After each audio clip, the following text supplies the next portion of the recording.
Secretary Rubio, after 25 years of very significant progress in India-US ties, including during President Trump's first tenure as the president, many in India feel that the relationship has lost the momentum in the last 1 year over issues including tariffs, a more transactional US approach, and mixed signals on Pakistan and China.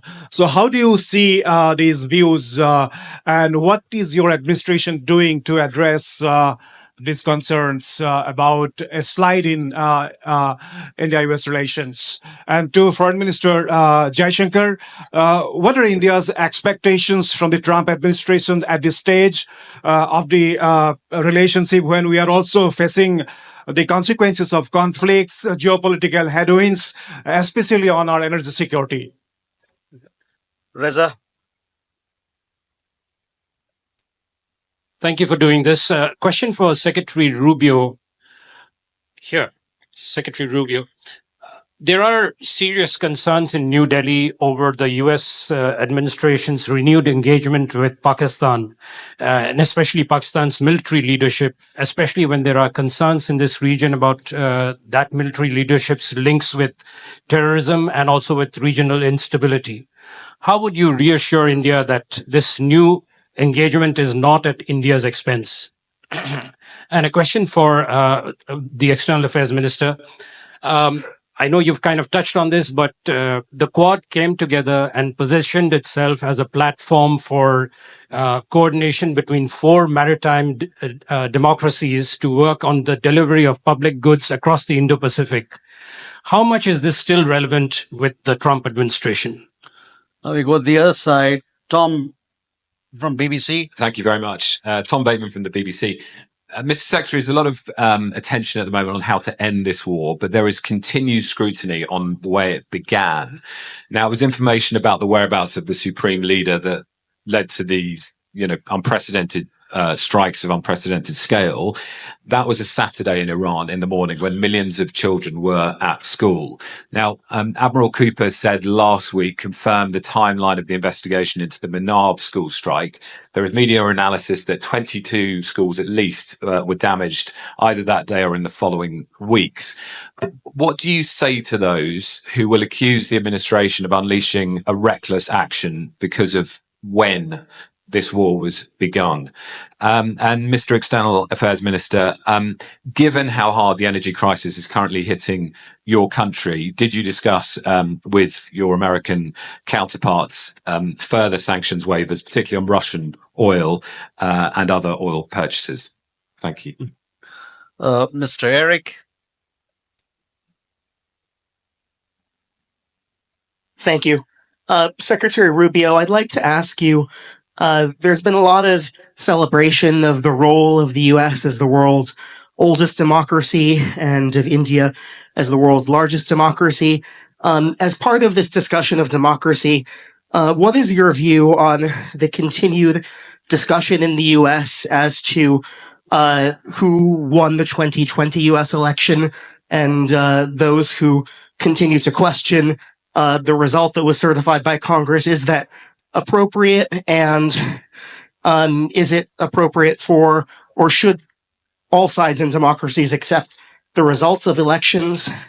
And Minister Jaishankar, if you could talk about specifically on the issue of energy purchases, the Secretary Rubio has referred to the U.S. desire to sell more energy to India. Has India made any concrete commitments regarding purchase of U.S. energy as an additional source, or as India pursues increased diversification? Thank you. So we can take these questions. Okay. I want to start with me. I think I wrote them down. So, all right. On the U.S.-India relationship has not lost any momentum. I understand why some people might say that. I mean, I don't understand, but I understand some people say that, but I don't see it or view that in any way, shape, or form. The reality of it is you have a new administration that came in. This is not about India. This is about the United States in terms of trade. Okay. This is not geared. The president did not say, let's figure out a way to create, friction with India over trade. the president came in and said, we have a trade situation involving the U.S. economy that doesn't work moving forward. There's a huge imbalance that's built up and it needs to be addressed. And he pursued it from a global perspective. And so I can tell you as Secretary of State, there virtually is no country in the world that I could travel to that isn't going to raise the issue of trade, because we did this from a global perspective. The president approached it and said, we have to rebalance U.S. trade. And one of the reasons why is, again, this is not about India. I'm not speaking about India. I'm speaking more globally. The United States was being deindustrialized. Okay. We pursued trade policies that left us in a place where all of the means of production had been outsourced in such a way that left us vulnerable. That had to change, and it cost us jobs. It created huge displacement in our country. And that needed to be corrected. There needed to be a rebalancing of how we approach global trade, whether not just with India, with the European Union, with countries all over the world. And obviously, now the difference is India is a massive economy. This is a big economy. We're your leading trade partner. We do a lot of trade with India. And so obviously, there's a big difference between, rebalancing trade with a country of this size and magnitude, with the size and productive means of your economy, versus a smaller country that maybe all they provide is agriculture, as an example. So I think it's just gotten caught up in that. The good news is that through this rebalancing, we are ultimately seek and believe we will arrive at trade arrangements around the world that are good for the United States, but also good for our trade partners. And one of those we hope will be India. In fact, we are on the verge of making that happen. We are hopeful that our trade representative can visit here very soon. We had an Indian delegation in the United States, I believe last week or the week before. We've made tremendous progress. And I think we're going to wind up with a trade agreement between the United States and India that's going to be enduring, and it's going to be beneficial to both sides and sustainable in a way that addresses this national interest that we had. Beyond that, I would say that we continue to cooperate on a number of fields. As an example, when we came out with the Pax Silica proposal from the State Department, one of the first countries that joined was India. When we had our ministerial on critical minerals, the foreign minister was there, one of our key partners in that regard. It goes and speaks back to the strategic value of our partnership. This is an area of strategic concern for both sides, and we are partnering with it on it. And it's an example of what we wanted to continue to build on. So, in just the last few months, as I said, there's $20 billion of Indian investment in the U.S. economy, and that number continues to grow. So I think the relationship continues to be strong. And in fact, I believe by the end of this administration, it will be stronger than it's ever been. That's certainly our goal, and that's certainly what we're building towards. As far as our relations with other countries, we have relations, and we work at the tactical level, for example, and in many other ways with countries all over the world. So does India. That's what responsible nation states do. But I don't view our relation with any country in the world as coming at the expense of our strategic alliance with India, for the reasons I've outlined here already earlier today. On the question of the war and look, that was a long question, and it said a lot of things I don't agree with, and I'm not going to speak to military tactics simply because that's not my department. I will say this to you. When this conflict began with Iran, the goals were outlined, and they were very simple. And they were very clear. We were going to destroy their navy, which we have done. We were going to significantly reduce their ability to long range, to launch ballistic missiles, because that was the conventional shield they were trying to hide behind. And we've achieved that objective. And we were going to do damage to the defense industrial base so they couldn't rebuild all of these things. We've achieved that as well. Those were the objectives of Epic Fury. Those objectives were achieved. Those were the targets of our operation. And that's what they were targeted on. Okay. On the other hand, Iran likes to sponsor proxy groups of terrorists. And these terrorists don't care what they blow up. They blow up anything and everyone. Okay. This is who we're dealing with. Okay. This is an Iran that not long ago, through their Hezbollah proxies, blew up a Jewish center in Argentina and killed a bunch of people.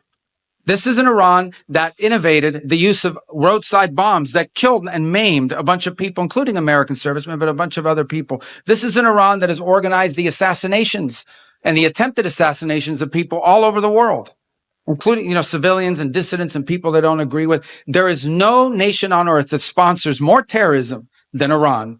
And they've spent millions and millions of dollars sponsoring terrorism and targeting individuals all over the world, and including civilians have been caught up in that. Okay, that's what Iran has done. They didn't spend their millions and millions on building roads and bridges and improving the life of their people. That's why their people are always in the street protesting, because their economy has been in shambles. because they don't invest in their economy. They would rather invest in Hezbollah. They would rather invest in the rapists and the murderers of Hamas. They would rather invest in those groups than they do in their own people. That's what Iran invests in. And that's what the world, that's what you should be asking me about. That's what the BBC should be covering. And that's what these other media outlets should be covering, is how evil these people are in Iran and the damage they've done to people all over the world. The world's leading sponsor of terrorism is Iran. And look what they're doing now. They are holding hostage civilian vessels, including ships that have now been stuck in the Persian Gulf. They've laid mines in an international waterway.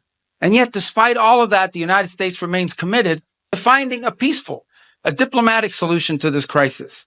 But let's be clear who we're talking about here. We're not talking about some pacifist government over there or some pacifist regime. We're talking about one of the most vicious regimes on the face of the earth and in modern history. That's who we're dealing with. And we were going to take away their missiles. We were going to take away their ability to make new ones. And we were going to wipe out their Navy. Imagine if they had a real Navy. What they have now is a bunch of small little speedboats that can lay mines and harass vessels. But they used to have a Navy. Now that Navy resides at the bottom of the ocean. And that was the objective of Epic Fury. As far as the question about democracy, I don't know what, I mean, democracy, every country that has a democracy has elections.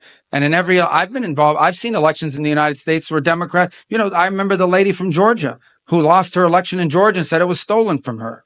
The bottom line is you have elections, and elections are conducted on the basis of rules and so forth. And sometimes those rules are not followed. Sometimes those rules are not adhered to. Sometimes those rules are played around with. Right now, Democrats are complaining about a redistricting process in the United States. But we're going to have elections in 2026. You guys cover it all the time. They're called the midterms. We're going to have elections in 2028. I was elected in elections when I was an elected leader. So at the end of the day, the democracies, as I said, rely on elections. Elections rely on rules. Those rules have to be followed.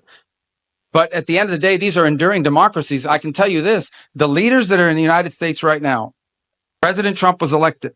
He was elected with an overwhelming majority in the Electoral College. He was elected by winning the 7, not 5, but the 7 key swing states. He was elected in 2024 to carry out a mandate. And he responds to the American people as a result of it. And our leaders in Congress are the same. They have to answer to their voters. And that's the key. That's the key. And I talked about it before. The largest democracy in the world and the oldest democracy in the world. Our leaders, when we make decisions on the global stage, we have to go back and justify it to the American people. They have to go back and justify it to their voters here in India. We are responsible and accountable to the people. And they always say the same thing. They want to know why what you are doing on the global stage is good for the people of your country. And that's why I think it's important that there be strategic alliances with the largest democracy in the world and the oldest democracy in the world, because we are two countries that have to make decisions that are in the national interest because our voters demand it, but also that are in our mutual interest. And that's why this relationship is so valuable. So thank you. Well, I have one question on expectations from the Trump administration, 3 questions on energy, which sort of overlap, and 1 question on the Quad. So I'll take them in that order. I think, look, where the United States is concerned, the Trump administration has been very forthright in putting forward its foreign policy outlook as America first. Now, where we are concerned, we have a view of India first. So both of us are obviously driven by our respective national interests. There will be many areas where our national interests are in harmony and we work together, which is why we have a strategic partnership. There could be some where they don't, in which case we have to manage those situations. Where the energy issues are concerned, again, look, I want to say for our energy security, it's important we have multiple sources, large sources, dependable sources, cheap sources. So, the United States, because that was the first question, fits the bill in many respects. So do some other countries. So we will continue to diversify and maintain multiple sources of supply at the most reasonable cost, because at the end of the day, we have an obligation to our people to provide them energy at affordable and accessible rates. Now, what we don't want to see, we don't want to see energy markets distorted. We don't want to see energy markets constricted because it has a cost implication. So the question which was asked, did we discuss that? Yes, we discussed that. And, I certainly expressed the Indian point of view that, we strongly believe that energy markets should be left, to the market. Where the Quad is concerned, I'm glad you used the word maritime democracies because both terms, I think, are very relevant. We are doing a lot with each other because we are maritime powers, and I see that growing.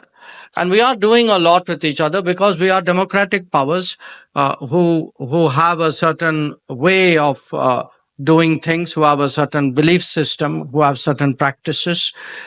We are market economies. We are open societies.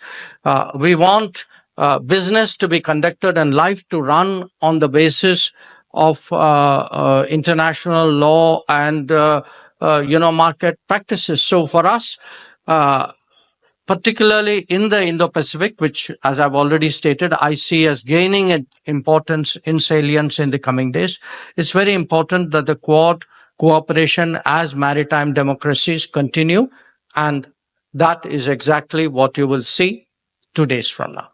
Thank you. Thank you, ladies and gentlemen. With that, we come to the closure of this press conference. Thank you very much for your participation, and I thank Secretary of State and External Affairs Minister for their presence. Thank you, sir.